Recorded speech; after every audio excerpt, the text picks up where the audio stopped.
టేస్టీగా chicken curry ఎట్లా చేయాలో చూపిస్తారండి. టేస్ట్ అయితే బాగుంటుంది. ఒక్కసారి విధంగా ట్రై చేశారంటే మళ్ళీ మళ్ళీ ఇదే విధంగా ట్రై చేస్తారు. అంత బాగుంటుంది అన్నమాట.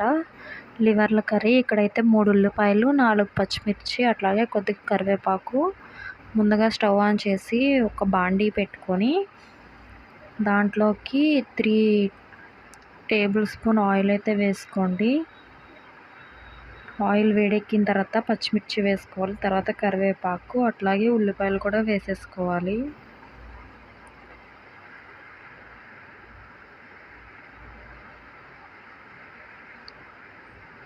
ఉప్పు వేసుకొని ఒకసారి తిప్పుకొని వాటిని బాగా మగ్గనివ్వాలండి. ఉల్లిపాయలని ట్రాన్స్పరెంట్గా అయ్యేంత వరకు మగ్గనివ్వాలన్నమాట. అప్పుడైతే కర్రీకి టెక్స్చర్ భలేగా వస్తుంది. చూసారా మగ్గిపోయినాయి. ఇప్పుడు వీటిలోకి లివర్లు వేసుకోవాలి. చికెన్ లివర్లు, అట్లాగే కొద్దిగా సాల్ట్, అంటే 2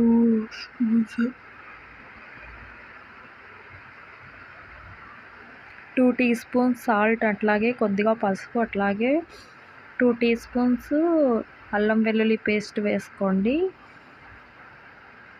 ఇవన్నీ ఒకసారి కలుపుకోవాలి. ముక్కలకి బాగా పట్టాలండి. అట్లాగని మళ్ళీ ఓవర్గా అయితే కలపొద్దండి, లివర్ చితికిపోతుంది. మూత పెట్టి ఉడికించుకోవాలి. ఇప్పుడు దీంట్లోకి చికెన్ మసాలా అయితే వేసుకోవాలండి. నేను ఇక్కడ 2 ఫ్లేవర్స్తో చికెన్ మసాలా అనేది వేస్తున్నా.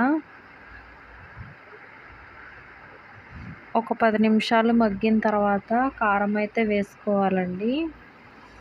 ఒక 2 to 3 స్పూన్స్ ఆఫ్ కారం అయితే వేసుకోండి. అట్లాగే కొద్దిగా వాటర్ కూడా వేసుకోండి. ఇంతేనండి. ఆయిల్ బయటికి తేలేంత వరకు మూత పెట్టి ఉడికించుకోవాలి.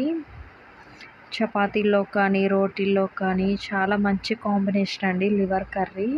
ఒక్కసారి విధంగా ట్రై చేసి మీకు ఎట్లా వచ్చిందో కామెంట్ చేయండి. అట్లాగే కొద్దిగా కొత్తిమీర కూడా జల్లుకోండి. ఇంతేనండి, టేస్టీగా ఉంటుంది. ఒక్కసారి ట్రై చేసి మీకు ఎట్లా వచ్చిందో చెప్పేయండి. Thanks for watching. Please do subscribe for more videos.